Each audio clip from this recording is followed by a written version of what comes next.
반갑습니다. 이병철의 문화탐구의 이병철입니다. 오늘은 다양한 과자들에 대해서 한번 이야기해 보도록 하겠습니다. 첫 번째는 초코파이입니다. 군인들의 워너비 과자지요. 종교 행사에 참여하면 좋았었는데요. 그래서 우린 개종하면서까지 먹던 그런 과자입니다.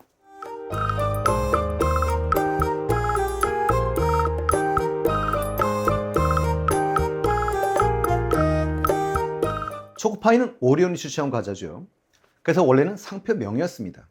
마시멜로를 초콜릿으로 두른 것은 다 초코파이라고 부르는 지금은 일반 명사가 돼버렸습니다. 그러니 이젠 그렇게 생긴 상품은 다 그냥 초코파이라고 지금 부르고 있는 것이죠. 오리온이 처음에 상표 등록을 오리온 초코파이로 등록한 것이 문제였었는데요. 그때 초코파이라고 했으면 다른 곳에선 그 이름을 사용할 수 없었을 텐데 말이지요. 그래서 지금은 롯데도 만듭니다. 롯데 초코파이입니다. 여러분들이 CM송은 다 기억하실 겁니다. 말하지 않아도 알아 이렇게 시작되는 오리온 초코파이 CM송인데요. 1989년에 제작된 노래고요. 말하지 않아도 마음만 통하면 정이 생긴다는 내용이지요.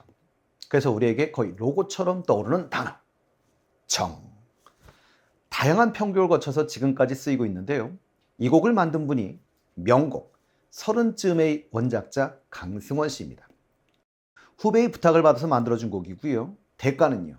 한 푼도 못 받았다고 합니다. 그래서 소송까지 갔으나 결국 패소했다고 하지요. 오리온 생각보단 정없는 곳인 것 같습니다. 오리온 초코파이는 1974년 출시되어 누적 매출이 2조를 넘겼다고 하는데요. 이젠 우리만의 과자가 아닌 세계적인 과자입니다. 특히 러시아나 베트남, 중국 등에서도 선풍적인 인기를 누리고 있지요. 베트남에서는 제사상에도 올릴 정도로 인기라고 하고요. 중국에서는 이름을 바꿔서 하오리유, 그러니까 좋은 친구란 뜻인데요. 이런 이름으로 팔리고 있다고 해요. 마케팅 전략에서도 정이라는 걸 강조하기보단 중국 문화에 익숙한 인으로 바꿔서 사용하고 있다고 하지요. 북한에서도 인기가 있어서 북한에서 가지고 있다는 것만으로도 부의 상징인 과자가 되었다고 합니다. 가운데 마시멜로가 들어있는데요. 외관상 쫀득쫀득해 보여서인지 이거 먹으면 살이 안 빠진다라고 하시는 분들이 계시죠. 그런데 마시멜로 안 먹으면 이건 초코파이가 아니죠. 마시멜로는 지방이 전혀 없다고 합니다. 초코파이 한 개가 39g 정도 된다고 하는데요.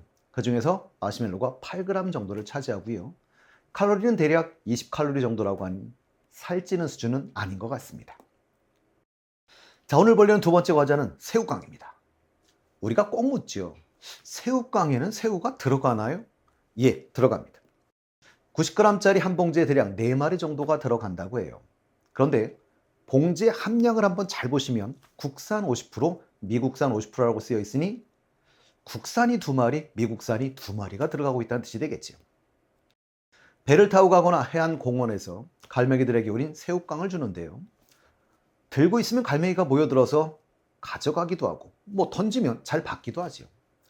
새우깡의 새우 향을 갈매기들이 새우로 알고 먹는 거라고 합니다. 그러나 새우깡이 갈매기의 건강에는 별로 좋지 않다고 합니다. 갈매기는 물고기나 해조류를 먹고 살아야 하는데요. 새우깡에는 화학 조미료가 들어있어서 갈매기에게 위험을 일으킨다고 합니다. 그리고 어미가 되새김질을 내서 새끼에게 다시 먹일 경우에는 새끼는 영양실조에 걸릴 수도 있다고 하니까 건전한 생태계를 위해서 갈매기에게 새우깡을 주는 것은 이제 하지 말아야 할 것 같습니다.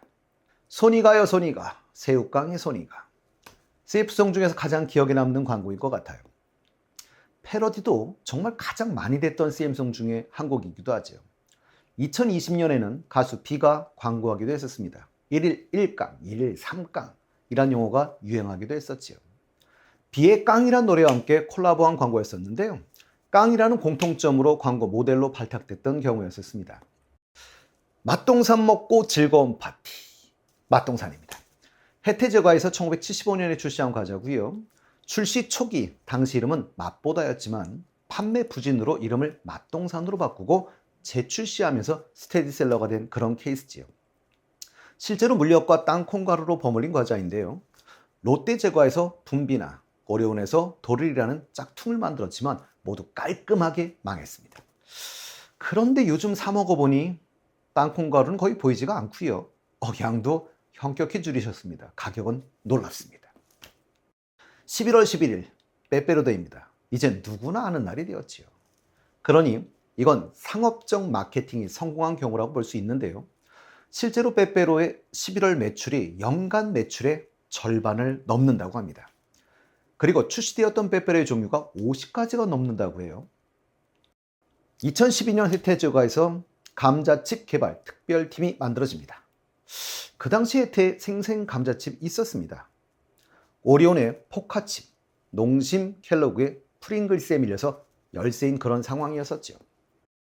국내 30여 종의 감자칩과 전 세계적으로 100여 종에 이르는 감자칩을 공수해서 먹어보고 1년 9개월의 연구 끝에 혜태제과는 허니 버터칩을 내놓습니다. 그러니 당연히 감자칩인 거지요. 그런데 대박이 나죠. 모양과 질감은 포카칩과 유사합니다. 그러나 포카칩에 꿀과 버터향이 더해진 맛의 감자칩이었지요. 아카시아 꿀과 프랑스 고메 버터를 썼다고 해서 제품명이 허니 버터칩이지만 실제 버터는 그리 많이 들어가 있지는 않다고 합니다. 함량이 고작 0.000006%, 60g 한 봉지 기준으로 했을 때 360 마이크로그램이 들어있다고 합니다. 그러나 대성공을 하지. 그 당시 허니버터칩의 인기가 얼마나 대단했는가. 감자 농사를 짓고 있는 농민들의 소득도 2배 이상 늘었다고 합니다. 혜태제과는 허니버터칩에 대해 히트로 2015년에는 전년 대비 영업이익이 거의 90% 이상, 그래서 90.6%가 늘었다고 하지요. 여러분들 2005년에 크라운 제과가 혜태제과를 인수했어요. 그래서 지금은 크라운 혜태그룹입니다. 다만 독립적으로 운영을 하고 있는 것 뿐이지요. 다음에 보려고 하는 건 크라운 쿠키 땅콩 샌드인데요. 왜 이름이 쿠키죠? 국화빵 모양을 하고 있어서요? 그렇게 생각하기 쉽지만 국화가 아니라 쿠키라고 써 있습니다. 그럼 왜일까요? 쿠키는 드라마 제목입니다. 2001년 쿠키란 제목의 드라마가 있었고요. 거기 여주인공이 쿠키였었습니다. 쿠키가 땅콩 샌드를 만들어 제과점을 창업하는 이야기였고요. 크라운 제과의 이야기를 담은 드라마였습니다. 이 드라마가 흥행하면서 크라운 제과가 이미 땅콩 샌드를 출시하고 있었는데 이름 앞에다 쿠키자를 소리 없이 추가하게 된 것이죠. 크라운에서 나오는 과자 중에 사실은 크라운 산도라는 것도 있습니다. 저도 어린 시절에 참 많이 먹었던 걸로 기억이 나는데요. 산도는 샌드위치의 줄임말인 샌드를 일본식으로 표기한 것, 그게 산도입니다.